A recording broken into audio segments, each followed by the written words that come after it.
My great people, happy new week, no matter where you are watching me from. If you're watching from Europe, Asia, South America, Africa, or you are here in Nigeria, happy new week.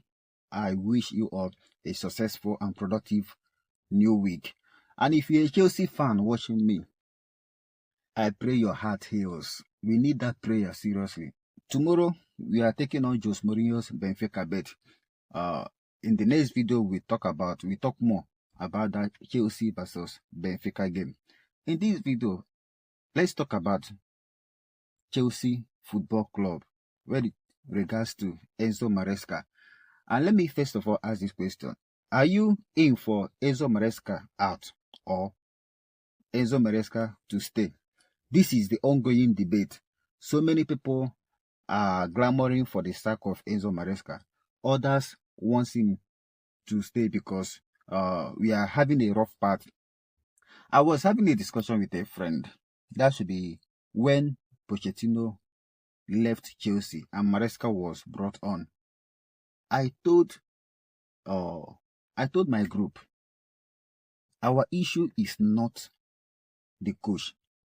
Even if we sack Pochettino and get Pep Guardiola, if things does not change at the board, if things does not change at the root, at the head of the affairs, we will still have issues. We will still have issues. And this is what is happening now. There is no how you will tell me that Pochettino was so bad and ENZO Maresca is also too bad. I will come to ENZO Maresca because no one is perfect. But there are some certain things he is doing. Sometimes you ask yourself, is this intentional to get back at the board? This is a team that sold Nicholas Jackson. Okay, we loaned Nicholas Jackson, and it is obvious that Jackson will not play for Chelsea again. We sold Christopher Nkunku, and we loaned Maguire initially before we recalled him back because of the injuries to Delap. Then we went to the market. We bought Joao Pedro, who is a like-for-like replacement for Joao Pedro.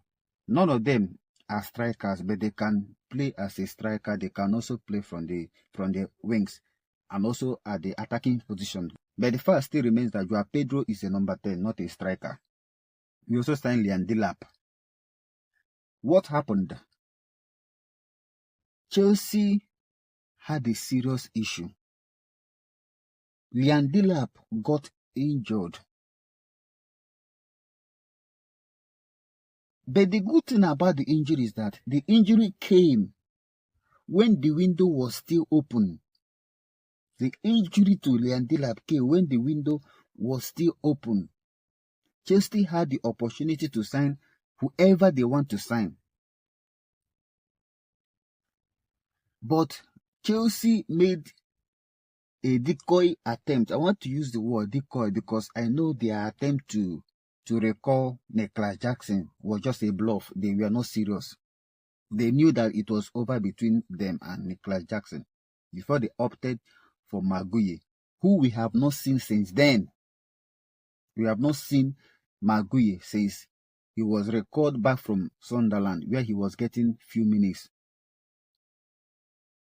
For a team that played the Conference League last season with Jackson and Christopher Nkunku and that same Maguire, now we are playing the Champions League.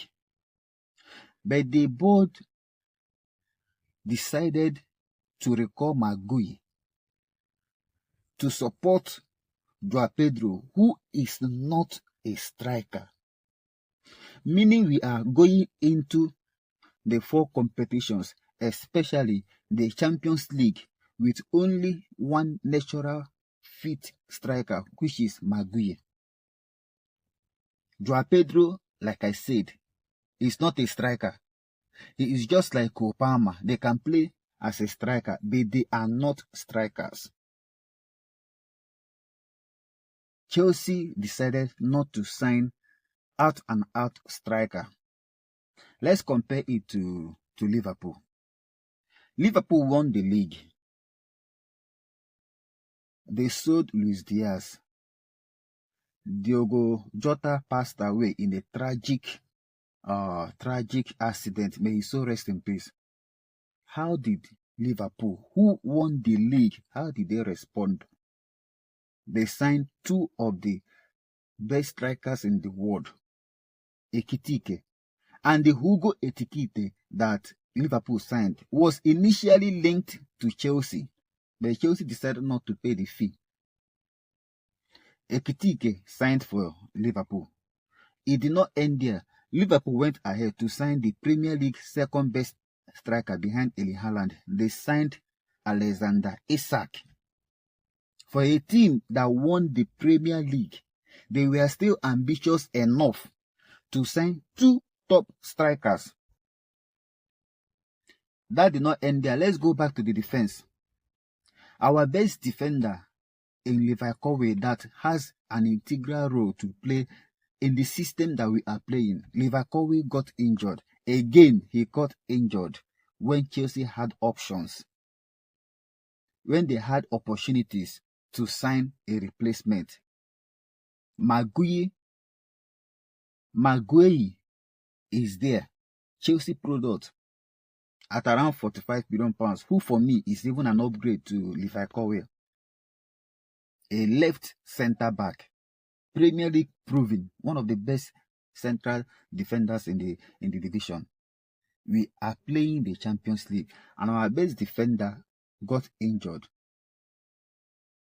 Enzo Maresca said it publicly, secretly, shouted it that he needed a defender. What happened? How did the board react?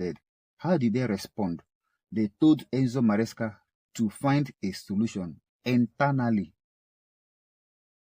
Meaning he has to trust the likes of Dorehato as a left centre back, Mark Cucurella, Benoit Badiashile, because I don't want to add Ase Disasi in the frame. It is obvious that Chelsea does not see Disasi as part of the first team, just like Sterling.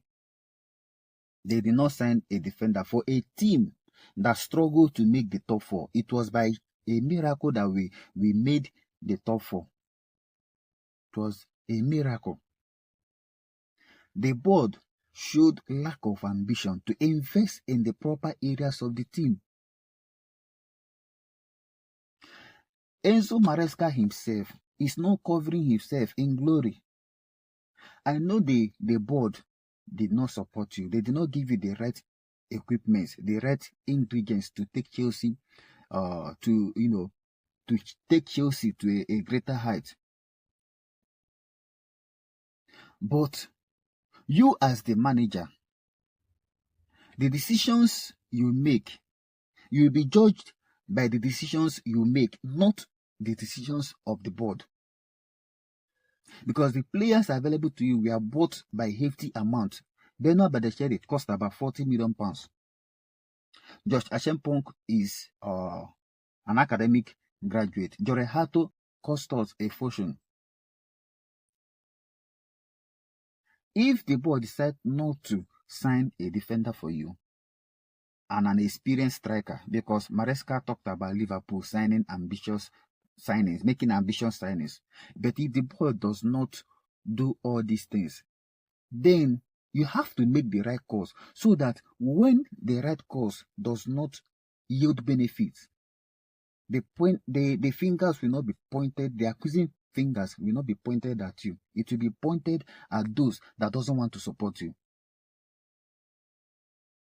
But currently, the decisions of Enzo Maresca has made the whole blame to center around him, not the board. Because if we are to be sincere, the main culprit of our suffering is the Chelsea board, not Enzo Maresca. But the decisions of Enzo Maresca has now made it, obvious that there is a fallout between him and the board. And if anybody says that he is doing all these things intentionally to get at the board, there is no how you will blame the person, because this is what we are saying. So For me, before you go for ENZO MARESCA out, no matter who Chelsea brings in, Pep Guardiola, Jose Mourinho, if the board does not change, the new coach they will bring in will still meet the same fate and Chelsea will still struggle. This is my opinion. Let me see your thoughts in the comment section. What do you think about the Chelsea situations? I want to see your opinion in the comment section. I'll be coming back to give you the preview, the match analysis between Chelsea and Benfica in our second round of UEFA Champions League. Stay cool and stay blessed. Blue always is the color.